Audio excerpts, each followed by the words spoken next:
Alright, what's up guys? My name is Zach and today I am driving a 1994 Cadillac Sedan DeVille.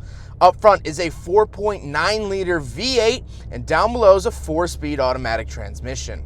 Guys, I am super excited to be driving this here 94 DeVille for a couple of different reasons. First of all, you guys seem to always enjoy these older GM products. These 90s GM products always seem to strike a nostalgic chord with my viewers, and so I'm excited to share this one with you. My second reason for being excited for this review is actually I have sort of a history with Cadillac. My grandparents had an 87 Eldorado as well as a Cadillac SLS and STS back when I was growing up, my formative years. And so I have this sort of connection with these vehicles, and I'll be sharing some of that a little bit later on. Now, before we get on to the rest of the video, if you guys are interested in selling your car, please click the link in the description below. Cashforcars.com will buy your car with a salvage title, good title, running, non-running, whatever it is. Please go support the channel by clicking the link in the description below. You can get a fast and easy quote for free, and they will pick up your vehicle in less than 24 hours. But let's get back to that 4.9 liter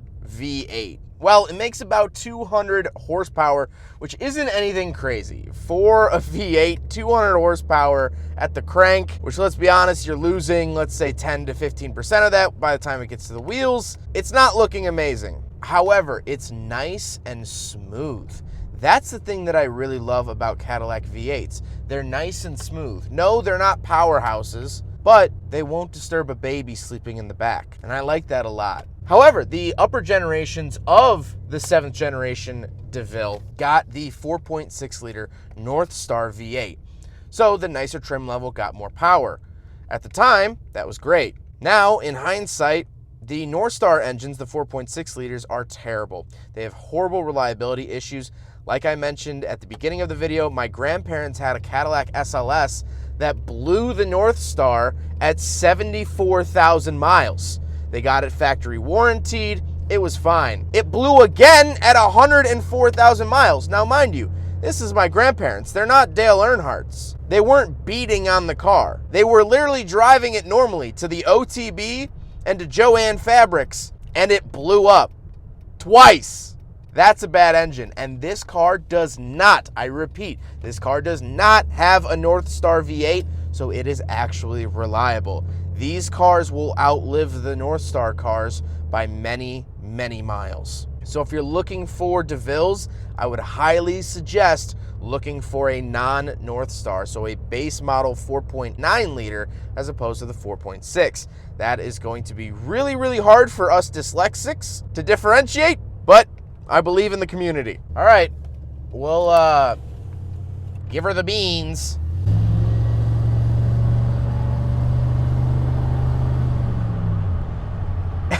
It's not fast at all. It's not fast at all. However, it's like, oh, you want to go? Let's go. There's no rush. There's no immediate sort of anything about this car. This car just, it just goes. It's, oh, we're leaving? We're leaving. That's how it feels like. Like I said, paired to it, 4-speed automatic transmission. It shifts fine. I haven't really noticed it shifting too much.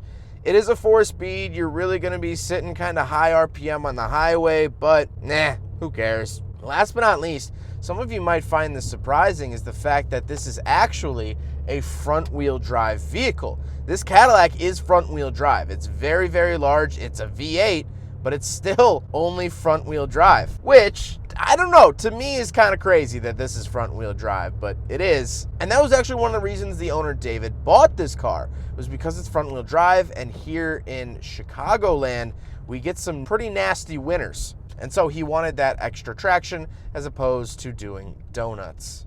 Last thing before we get to the interior is the driving experience. This car feels very, very floaty, a feeling that we do not get anymore in modern cars. You hit a bump and it's sort of tidal waves. Long after you've passed that bump, the car is still resettling itself. Now, it feels like you're driving on a cloud, yes, and I love that feeling. But in the same respect, I mean, take it around a corner and you feel like you might slide just right out of the car. So let's talk about the interior. This is where you want to be in a Cadillac DeVille. Well, in front of me, digital gauges, baby. That's right, I have digital gauges. You guys know I'm an absolute sucker for digital gauges. I love the way that they look.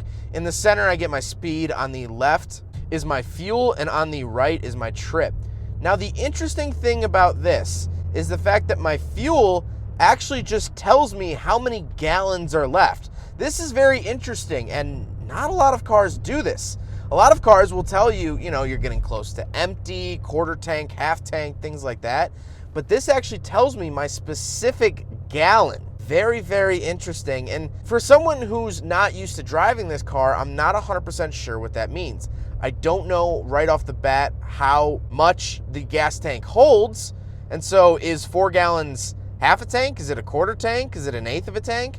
I'm not really sure. Interestingly about the control panel is I do have a display on and off.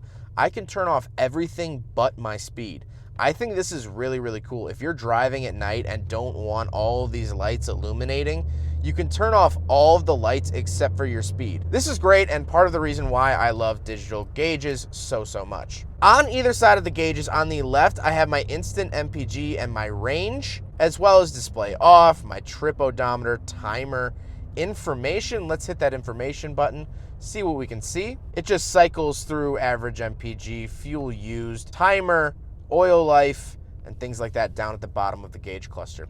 On the right side of the gauge cluster, this is where my climate controls are found. They are not found in the center. So if your passenger wants to change the climate controls, screw them, they gotta reach all the way over here by the instrument cluster. A little cumbersome for the passenger, but who cares? This is your car, you deserve it. The steering wheel has nothing on it. It is the early 90s pillowy sort, although it does have an airbag, which was not legally required in 94, but it has it. It was legally required 3 years later. On the left of that gauge cluster, I do have my headlight switches as well as my Twilight Sentinel. So we dealt with this back in the Cadillac Elante that I drove this summer. Twilight Sentinel is just basically your automatic headlights. Why Cadillac called it the Twilight Sentinel, I don't know. It sounds like the daily newspaper in a Harry Potter series. However, they are automatic, and I like that. Then I do have my trunk release and my gas cap popper. On the door, I do have my power locks, power windows, and power mirrors. They all look very, very sturdy. They feel very sturdy. And this is the sort of interior quality that I expect out of Cadillacs from this era. Now, moving into the center, I do get 2 climate control vents and the stock radio. The stock radio has a couple of equalizers, very 80s, 90s. Of course, I have my volume, my tune, AM, FM, and my DNR. Now, when I drove the Cadillac Elante, I did not understand what DNR meant. However, I was soon taught what it meant by people older than me, and this means Dolby Noise Reduction. Because I had never seen that in a car before. DNR, dinner? I don't know, is it supposed to serve me dinner? No, it's Dolby Noise Reduction. So that comes here in the Cadillac, which is definitely a more premium feature than what you would find in other cars of the same era. Then I do have a pull-out ashtray with cigarette lighter in the middle, which is a 12-volt outlet, which is now more commonly used for an iPhone charger. Then down on the floor, I have a very fun 90s, 80s feature, which is a built-in car phone. Now, unfortunately, it does not work anymore. Of course, car phones are no longer supported. However,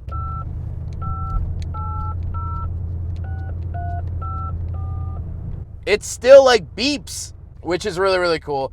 And really, car phones are just conversation pieces these days. So it is what it is. Moving on to the seats. First of all, I do have a bench seat up here, and overall it is very, very, very comfortable. The Cadillac DeVille sedan is incredibly comfortable. And we'll talk about that a little bit later on, why I think that's the biggest thing about the DeVille is the comfortability, but we'll talk about that a little bit later on. They are power, which is actually controlled on the door, interestingly enough. I can tilt it forward and back and things like that. Something that should be noted as well is the fact that the seat is heated. Yes, these are heated seats. For 1994, that's a big deal.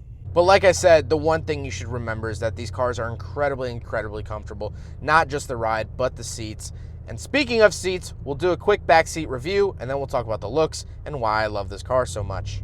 So we're in the back of the 1994 Cadillac DeVille Sedan DeVille, whatever. And first of all, my knees have no prayer of hitting the seat in front of me. I have tons of leg room. I mean, tons and tons and tons of leg room. This is slightly larger than the Seville. The Seville was the slightly smaller Cadillac. Seville, small. DeVille, the big one. I don't know how you would remember that.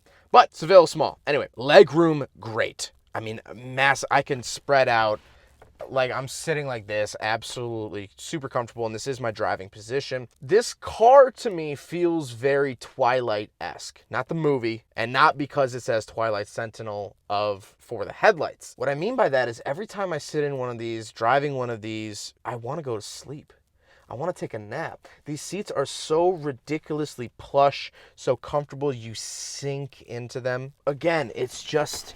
It's very comforting, which I like. I do have a little center console here, which is just, hopefully this comes across on camera. Sorry, I'm clinging the keys around. It's a giant foam brick. It's great. That reminds me of, we used to have this place. I never knew the actual name of it. We always just called it the gymnastics place. They had a big foam pit that you could run and jump into. As a kid, this was next level as a kid. This reminds me of those foam bricks that you would find in the foam pit. So you could jump off and attempt a backflip. It never worked for me. But you would land softly because you landed on these foam bricks. That's what this feels like to me. Again, this is just sort of culminating all of this nostalgia for me, and I'll explain that in a little bit. But back seats get 3 thumbs up if that were possible. Really, really solid back seats, very, very comfortable, and they're great. They're just the best. One thing super interesting about this is, first of all, you would think, how do you get into the trunk? Well, let me show you. You actually move the Cadillac logo over. Bada bing, bada boom. Huge trunk. I mean, it's a Cadillac. Of course, it has a huge trunk. Oh, there's another one. Wait, ready for it? Look at that. There's another one. Still going. I bet he has the 4.9 liter because it's still moving and not seized. Now we got to talk about the looks. I like the sort of cream off-white, and yes, I am doing the visuals of this car in an abandoned Toys R Us parking lot. I think there's a metaphor there that I'll explain later. But I like the gold badges, the blue fabric roof, I think looks great. And overall, this is sort of a classic look. I mean, this is classic luxury right here. I really, really like that. Now, let's talk about this Cadillac as a whole and why I just love it so dang much. Well, the simple answer is the fact that they just don't make cars like this anymore. They don't make cars like this anymore. They don't make luxury vehicles like this anymore. And what I mean by that is I've driven a couple modern Cadillacs, and I like them. They have great features. They're comfortable. They're modern. They're stylish. They make enough power. They're great cars. But they're not like this. This Cadillac DeVille, the 7th generation Cadillac DeVille, is really the downfall of this sort of vehicle from Cadillac. Because modern Cadillacs, just look at the seat of this modern Cadillac. It looks great, but it's a very hard seat. It's harsh leather because they're trying to compete with Audi, with BMW, with Mercedes. They have these high bolstered leather taut seats. They're nice, they're refined, they look like they're chiseled out of marble. And from one perspective, that's great. But it's not like this. This Cadillac DeVille, this is like your grandmother's couch. Sure, it smells a little weird and it's been around for ages, but you sit right in it, you sink right in, and it's comfortable and you fall asleep. The seats in this DeVille are a warm hug. This whole ride, the car rocks you to sleep. If I could sum up the Cadillac DeVille, it would just be a warm embrace. Because look at the visuals here. I'm filming the visuals in an abandoned Toys R Us. I grew up going to Toys R Us. That was such an exciting day. When we were done at the grocery store, my mom said, okay, we can stop by Toys R Us. Or when I would go with my grandparents, they would drive me there in their Cadillac or their Buick LeSabre, and we'd go to Toys R Us. What an exciting day. But Toys R Us doesn't exist anymore. Cars like this don't exist anymore. There's just something about driving this car and being in this car that just reminds me of when I grew up, of better times. And I understand the fact that nostalgia will always be better than the present. We always remember things better than how they actually were. But just having those memories and driving this and getting to relive some of those memories ever so slightly brings me comfort in the modern day. Maybe times weren't better back then. Maybe they were. I don't really know. But for this short little hour in which I've been driving this car, I have felt comforted. I've been very happy. I feel like I'm spending time with a relative. I feel like it's Thanksgiving night, 2006. Football's on the TV. I'm 9 at this point. I'm full of turkey and pumpkin pie and stuffing and homemade mashed potatoes because my grandma will not make powdered mashed potatoes. She won't. And I'm sitting in my grandpa's lazy boy recliner, and I'm just on the edge of falling asleep. I'm almost there. I'm sort of zoning in and out. It's one of those moments where time doesn't feel real. That's where this car brings me to. It brings me back. Right sideline at the 20. Cut back, taken down at the 17-yard line. Kitna up under center, takes the snap. Straight shot, set, look. Well, I hope you guys enjoyed the video. Huge thank you to David for letting me take out his DeVille Sedan, or Sedan DeVille, however they're supposed to say it. I will leave his Instagram in the description below. He actually just recently picked this car up. I reviewed his Kia Rio, not too long ago. And so definitely go check him out. He does some cool like car spotting stuff in Chicago as well. He's local here and absolutely awesome. David has been a huge supporter of the channel. If you ever see the sock monkey commenting on the videos, that's David. He's absolutely awesome, and I thank him for letting me take out his DeVille because this is just a great car. It's a great car that just brings back so many memories. Is it fast? No, but neither was that lazy boy recliner on Thanksgiving night, so I'm okay with it. I hope you guys enjoyed the video. Don't forget to rate the video, comment on the video, and subscribe if you really liked it. Take care, guys.